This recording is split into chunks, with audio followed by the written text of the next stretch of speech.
Hello there, this is Paul Owen from Atlantic Accounts. Today we're talking about the Florida Annual Report. Firstly, what is it? It's a mandatory filing that updates or confirms the details of a company's record with the Florida Department of State, Division of Corporations. It's not a financial statement, it's actually a way to maintain an active status with the Department of State.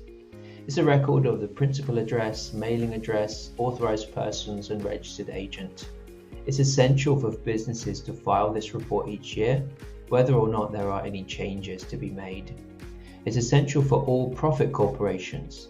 That includes limited liability companies, limited partnerships, and limited liability limited partnerships. When does it need to be filed?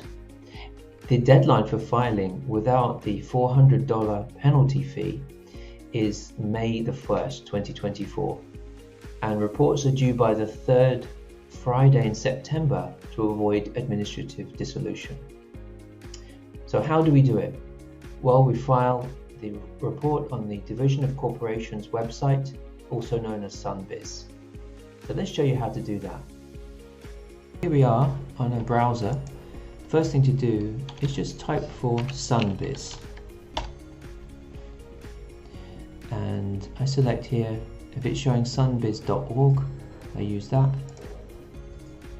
And so the first thing we have to do once you're in Sunbiz is you have to find the document number for your corporation or limited liability company. That's not the EIN, it's nothing to do with the IRS. So it's simply a document number with the Division of Corporations. So the way to find it is you use this search bar, find your entity name, and I'll use one entity here as an example. And here we have found the corporate name, and now we have a document number.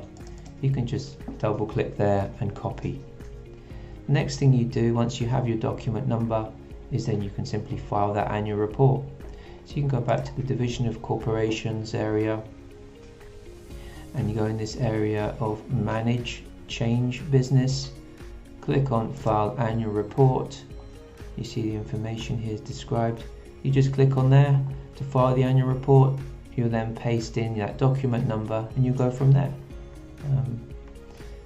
So it's, you confirm the information or enter any changes that have been made, and then you make your payment, and then it will file automatically from there. Then it will update that website straight away.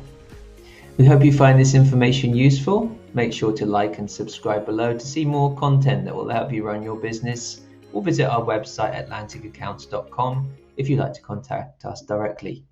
See you next time.